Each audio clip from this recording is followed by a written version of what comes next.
These creators come to us to understand, how do I make this a business? How do I kind of set myself up for success? How do I speak the brand's language? How do I, present my case studies, my ROI? They weren't thinking like that before. They were seeing themselves as creators, but not entrepreneurs. And that's kind of the switch we wanted to make happen.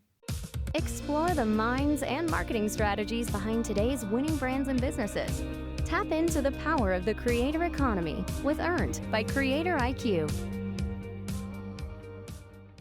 Hi, Nina. Thanks so much for joining us on Earn today. Thank you, Brit and team, for having me. I'm so excited to have this conversation with you guys. I am also really excited. So you are the co-founder of Sidewalker Daily. The reason Sidewalker exists is to really consult, coach, and educate creators about being business owners and brand owners. Tell me a little bit about how you got started and what you do. We always kind of say our claim to fame is that we started off on the brand side. So, about 10 years ago, I was the one managing budgets, putting influencer campaigns together when brands still were like, no, what is this? Just pretty pictures? Like, this isn't something that's real, and I remember just advocating at such an early on part of the industry. No, you guys, like, these people are going to take over. This is the future of marketing. And coming from the brand side, being able to kind of be hands-on with my clients and educating my clients about the power of the creator, the power of the influencer, I recognized just like some major gaps. And having my MBA, my business partner is a lawyer, we saw a major gap in creators just kind of not only treating this as a hobby, but also not valuing themselves, not understanding negotiations, not understanding contract terminology, just kind of like these people that got popular online and signed their rights and livelihoods away. And it kind of got to this funny point where we found that being on the brand side, speaking to creators about certain campaigns, asking them for their rates, hearing that they don't have any, it just felt wrong. It felt like we were taking advantage of talent in a way that I guess I saw myself in as a youth, like trying to make it or being in some sort of space. And that's where I remember telling my husband, like, I want to be on that side. I want to help these people. And I want to kind of bridge what I think are win-win partnerships, which is not the brand losing out, not the creator losing out. And since then, we've built a creator community of over now close to 160,000 collectively. And these creators come to us to understand, how do I make this a business? How do I kind of set myself up for success? How do I speak the brand's language? How do I, present my case studies, my ROI? They weren't thinking like that before. They were seeing themselves as creators, but not entrepreneurs. And that's kind of the switch we wanted to make happen. I think this is fascinating. I think brands and agencies, they have to prove the ROI, right? Like they have to prove the impact on their investment. And so understanding what outcome you're trying to drive at the beginning is so critical. How do creators start to understand that better themselves? Like what tools do creators need to understand that? So one thing we really try to work with our student base, like content creators that come through our programs, is understanding the power of the case study. So, a lot of us as marketing folk, we use case studies all the time to drive business, right? So it's taking these fundamental sales tools, even that brands have been using forever, and having creators also lead with this. So the creator comes to your table and says, hey, like, look what I've been able to do in the past. That gives everyone comfort because they've been vetted by potentially other brands and able to see the results they brought to the table. That's kind of a big piece for us. Teaching them, hey, talk the brand's language, talk their lingo, show up with the case study, explain to them that you understand what their needs are, be the solution. Go to your brand partner and be like, how can I solve this for you? How can I support you this, Q4 with your holiday push? Or, hey, these are some great ideas for Q1. Speak to them in this way, show them that you're an asset to their team. You're looking for that longer term partnership, and that you kind of want to be embedded within their team, because the longer term partnerships are what the creators are looking for. And that's something that I think us on the brand side too are looking for. Like, I personally love when I find someone that's really great and I can just put a lot of money behind them and scale that, versus having to always just try to find my prince in shining armor. It's like you're able to find creators at work and scale those creators. When I was working on an influencer campaign, I remember some of the product was, we were having inventory issues. And when people were wondering, oh, are we going to stop our influencer efforts? Absolutely not. Because the company we were working with, our goal was to be really inserted in relevant media conversation. We wanted to be the brand you thought of when we talked about a certain category. So not all conversions are sales-based goals. I try to explain that to the creators as well. Creator retention has the highest correlation of any single metric between sustainable growth from a brand and program standpoint. And you retain creators by developing and nurturing long-term relationships. So we've been seeing that in our data for years. So love that you're seeing that as well. So we recently hosted a big event in LA and we did an informal roundtable with creators that we invited. And one thing that stood out to me is the fact that oftentimes brands have way more data or are looking at a different scorecard than the creators have access to themselves. And that just really continues to surprise me. Why do you think that gap exists and what can brands do to close it? Well, I feel like that's kind of what we're trying to do is close it. Some of our brand clients are investing now more in creator focus groups, roundtables, forum style, where we're sitting in and having these open dialogue conversations, because that's the only way we're going to kind of see both sides. I actually did a keynote recently about this very topic, and it was really not uncomfortable, but it was kind of like I literally was on stage for 50 minutes. And half of it was telling the brands in the room how to check themselves and what the creators want. And then I switched gears and came to the creators and I said, you guys aren't off the hook either, and I really kind of let them know, hey, this is what we need to make this move forward. But it starts at that conversation. And it's interesting. Let's talk about like old school discovery calls, right? Like when you're getting on a client and you're signing on like this retainer client, you're going to do a 30-minute discovery, not because you're necessarily pitching yourself, but because you're trying to see, hey, is this a good fit for me too? I tell creators, get these brands on a call, not because they're interviewing you, but because you're interviewing them. You want to make sure, hey, we can do something good together. There is a synergy here. And creators are now asking brands to get on more calls. Hey, let's jump on a discovery call, like chat. I would love to hear about your upcoming promotions. I want to share about what I'm working on my editorial calendar. Let's see what integrations there are there. And creators are now, I find, taking more control of this in their efforts, in their outreach. And now brands are like, discovery call, like what? Almost like seeing creators, again, speak that lingo. And it's something that through educating the creator side of what brands are looking for, again, you get on that quick 30-minute call and boom, like everyone's now on the same page. Like, clearly what the brand wants. You can send a proposal literally dedicated to what their needs are. You're not guessing. You're not like one reel, two posts. Like, what is that? It's really now thinking about, okay, what can I do? Like, we have this company, they're trying to expand into the US market. What is a plan that I can put together? And we're seeing creators have that role as well. It's really exciting and interesting. Okay, you mentioned the keynote. Can you give examples on both sides of those? What were a couple of the key headlines for keeping brands in check, and then what creators are on the hook for as well? One of the things that, again, keeping the brands in check is like no one wants to work for a free water bottle. Every single person that was at that conference was being paid to be there. Like every representative that had a booth, no one is working for free. So regardless of influence or numbers, just the time to create has a dollar amount valued on it. And I think people on the creator side were like, hooray, someone's finally saying it. These gifted collaborations, while you think it's like, great, give them a gift, that is for your level one creator who is new and not, heavily seasoned. If you're starting to now want to work with bigger creators, and I don't mean big in terms of numbers, I just mean creators who actually are, again, in this mindset of treating it as a business, there is a payment that needs to come along with it, even if it's just for the content in itself. So I think that was an important conversation. We also talked a lot about the importance of understanding that these creators are like these one size fits all. These are photographers, videographers, models, hair and makeup. Again, what we had to spend back in the day to produce that, even just working with modeling agencies, was wild, in terms of a cost. So we see that these are these people that have so much to offer in terms of their skill sets. And I think that was something that maybe they don't necessarily realize. For the creators in the room, we really tried to explain to them that it's not personal, it's business. This isn't a popularity contest. It's not like, do I like you? Do I not? It's, are you going to work for this campaign? Are you going to help move the bottom line?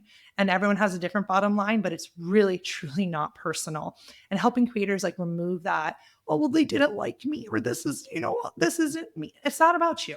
Think about it as an audition. You go to a casting, they're looking for someone who's 5'7". You're not 5'7", you're not getting the gig. I mean, it's just simple. And it should give a lot of creators freedom to be like, okay, this isn't personal. Let me just keep on trying and keep on pitching, and I will find brands that will fit. And then the other thing I kind of let creators in on is understanding how we put together a campaign. Kind of like what you mentioned before, showing that behind the scenes, like what are the steps when we're putting together campaigns? How do we select creators? What are the different campaign objectives that we had? And I think them seeing that side was like, oh, creators oftentimes will ask these enormous amounts from brands.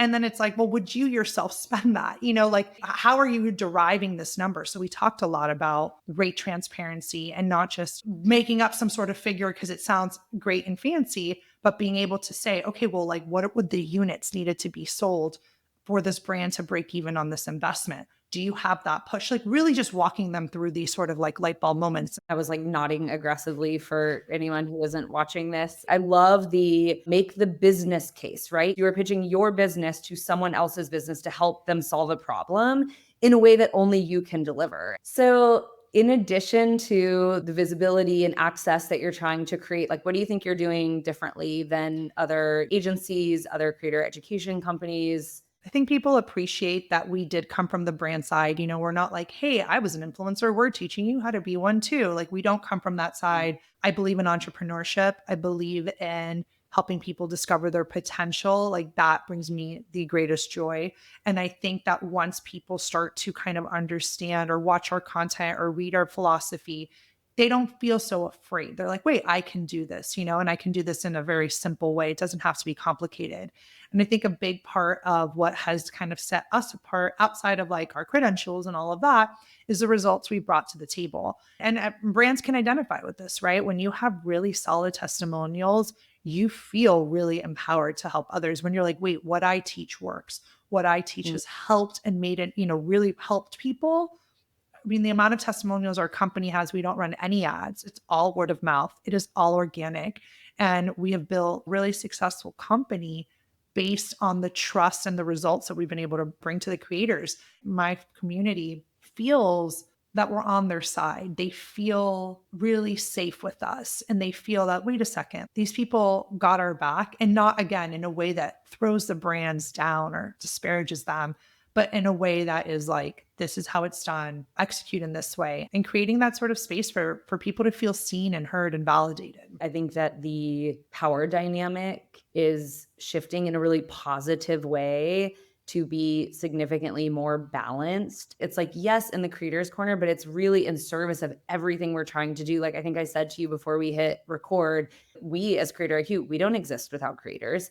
Our company, like our customers, brands, agencies, they don't exist without creators. Their programs definitely don't. But I would argue like a lot of their businesses would probably not be at the point, would definitely not be at the point they are today without creators. And so I do think there is huge opportunity, but also responsibility for, those of us kind of in the know, or at least on this side of the economy, to do our part to create that access visibility. So I really applaud the work that you're doing. I also love, one of the things I noticed when I was kind of on your site digging into materials is that, again, you're bringing concepts that exist in, I'm saying air quotes if people aren't watching, the business world into the work you do with this. So I saw your influencer assistant course. It's like, start building your resume. Do you want this as a career? Learn it, get an internship, right? It's like, of course, that's like a playbook that you can build and follow. Yeah. And it's funny to think that like influencers need assistants and they need VAs. Again, like they're running these little mini empires and they need that sort of support. Creators, like a big push for 2025 for us. And now going to the new years, like creators, and influencers auditing their financials. Like how many of us use our P&L to make decisions? How many creators are like flying by the seat of their pants? I'm like, let's go into the numbers. Let's look at the data, like auditing our accounts, treating just how businesses do. Like we don't invent, we're not inventing. It is, I'm looking at, our P&L from last year, the years before, looking for trends, seasonalities, dips, what worked, what didn't. And it's bringing that strategy. Like now creators are also doing that. Oh, well, I had a slow summer, but Q4 is going to ramp up because of holiday. Having them being able to, again, look at their businesses and this 360, not like the day-to-day grind, because then you burn out, This is a little bit of a shift, but do you see preferences or results changing over time in terms of platform efficacy, where your community, your Yes. creators are finding success? What's now where people spending their time, energy, and seeing the results of that? So a lot of time we had this big Instagram push where we saw so much like Instagram shiny coin energy. COVID brought us TikTok. And now I see, like, I call it the YouTube wave. I see so many creators now heading over to YouTube. And we've been on YouTube for the last 6, 7 years. And for us, YouTube is a brands and creator gold mine. Why? Search. It's just that simple. It's all around the funnel. It's all around search. If you're typing in brand name reviews, I remember when I'd put influencer campaigns together, I would literally go to YouTube and see who ranks for the keyword of the client I'm representing. I would go onto YouTube and see who already is speaking about this client that we're working with. How do we activate a series? Because if they're ranking for the keyword of company name, how much more content can we develop for the rankings perspective? Again, I don't want people that are doom scrolling finding me. I want people who are searching for a problem and my brand or my client is solving that solution. So I feel like there's been a YouTube really big push right now. So many of my creators are excited about starting their own channels because they are building longevity. They've grown these big Instagram platforms and now they want the longer form content. What I love about YouTube, particularly, at least for us, anyways, is that it's become a vehicle to take the audio and scrap it for our podcasts. I have videos up there that are 20, 30, 40 minutes long. If someone is listening to me for 40 minutes every week, multiple times a week, what type of trust am I building with that person? How connected am I from an authoritarian standpoint? People that watch my content have a really high average duration view. And again, I think that brands are seeing more results from this perspective. I mean, we have creators now that are doing hour-long vlogs. Who even watches TV anymore? Truly, they're watching these vlogs. Our family watches YouTube on the TV. So YouTube is taking over. And again, there's success everywhere. We have success on Instagram. We have creators killing it on YouTube, Substack, podcast creators, all of it. But I am seeing a shift in this 2024, 2025 energy where you just make a video and slap it everywhere. We're seeing now that drastically shift. We're seeing creators taking concepts and making content to fit the platform. This wasn't the thing. It was used to be just repurpose. And people were like, wait, no, what works on Instagram is not working on my LinkedIn. It definitely doesn't work on my YouTube. So we're saying, okay, let's take a smart concept or a video we want to make and how do we have it fit the platform it calls for? So a lot less repurpose and a lot more strategic content. Yeah, strategic channel and campaign planning. Imagine that. Again, like another concept that is just like transferred, it's applying or adapting. That's really interesting. You mentioned Substack. I'm really curious about private communities. Are you seeing more Major. investment? Yeah. Well, think about all the things that we're not tracking, right? Like we track likes and saves. Like, do we track, I don't know, print screens? Like, how many of us are print screening something and sharing it, in our group chat? How many of us are not commenting on things anymore out of fear of cancel culture? When you comment on a post, everyone can see it.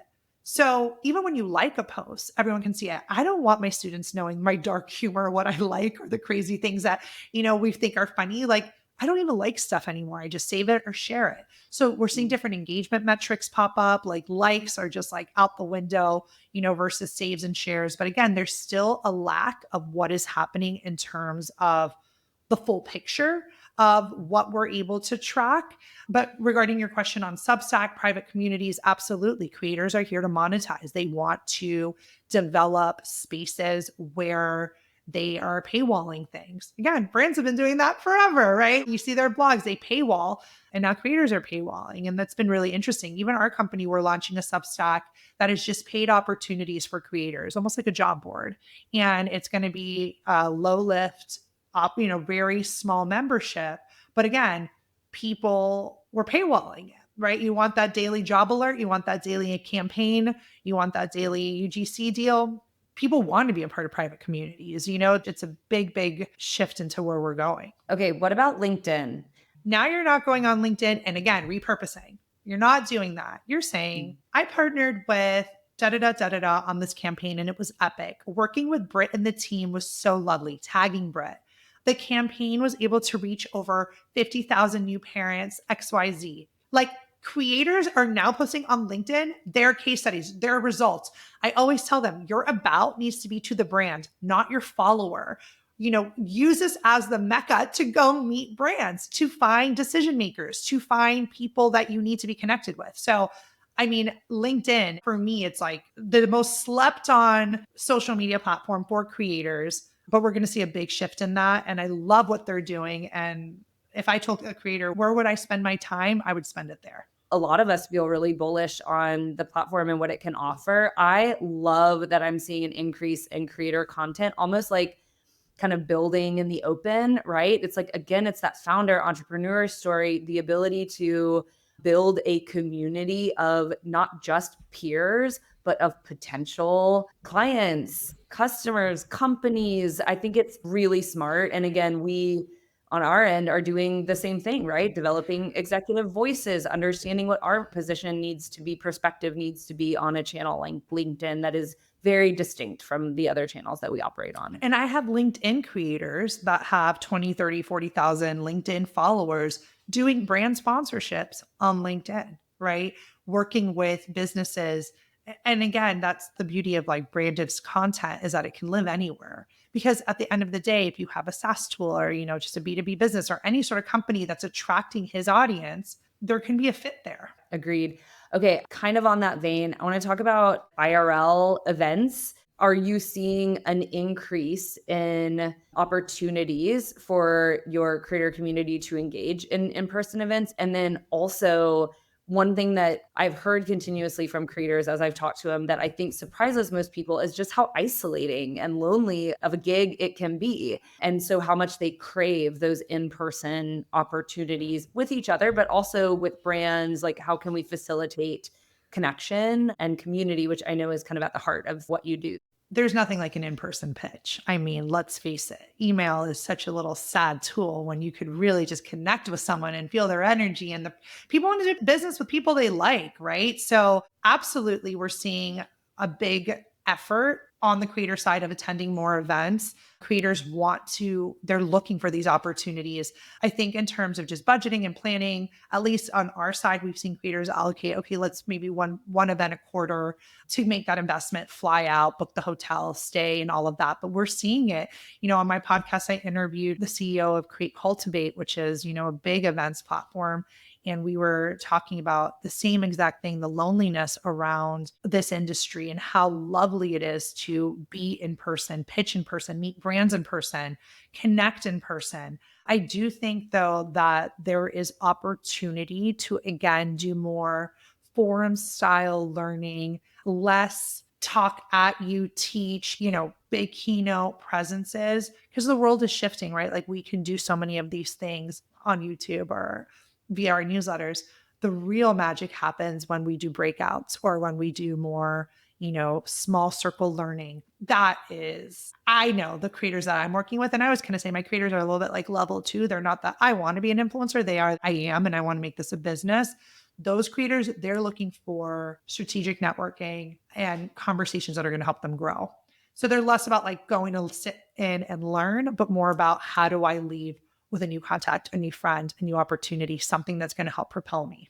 I want to know what you think the future holds. And I'm going to scope that way into like the next 12 months, because I feel like while a lot of things don't change, this is an industry where things do change fairly rapidly. What do you expect to see in the next 12 months? How can creators show up in that in a way that kind of puts their best foot forward? And what do you want your closing notes to brands to be in the way they can step into the next 12 months as well? A lot of the creators in my industry anyways, there's been fears around AI, like, will this replace us? Will brands be interested in AI personas? And there is a conversation to be had around that in terms of where we're going. Again, my teaching style is, I always say, it's like not very manic. It's not very fear monger energy. But I will say, in terms of like building our businesses, finding what we know in the marketing world is blue oceans. Okay, how can creators find what is something that is not so saturated and how can we jump into those spaces? When it comes to AI, my opinion is that only trusted voices can tell certain experiences. And, while AI is going to help the creators become more streamlined in their businesses, more efficient in their businesses, I don't see it as a space where humanity is going to be replaced by AI influencers, because I don't believe that the general public is looking for data. We're already burnt out of ChatGPT, and it's been like a year, truly. Like everyone's like already AI tired, and they call, what is it, AI slop. People are ready to point out AI. And I think leaning into humanness is actually going to be the biggest and best thing, to your point about in real life. I think we're going to go a lot more old school. I'm seeing a lot of mail clubs, handwritten things. I think there's going to be a pendulum swing to the other side. And I think creators that develop open and honest relationships with their communities, nurture their communities, they don't need to be afraid of what's going to happen. I think it's just a question of just being prepared in your business. I'm not afraid of AI. I don't think creators should be. I think it's going to make us all more efficient. But at the end of the day, human voices will always persevere. So I feel like that's a pretty good punctuation. How can people find you if they want to learn more, join your community, inquire even as a brand, how they can work with you? So Sidewalker Daily is our company. That's our YouTube channel, our newsletter, all the things. My personal Instagram is just my first and last name, Nina.Zadeh. And on our website, there's all the contact forms and all of that. So you guys can connect with us there. And I did mention I will be launching a Substack. So if there are brands who have, maybe opportunities they want to share, agencies or like little tidbits, that could be an interesting space as well. So the Paid Creator on Substack. Amazing. Well, thank you so much. Thank you so much, Brit. Be a friend, tell a friend, and subscribe. Earned by CreatorIQ. CreatorIQ is your all-in-one solution to grow, manage, scale, and measure your influencer marketing program. Ready to unlock the power of the creator economy? Get started with a demo today at CreatorIQ.com.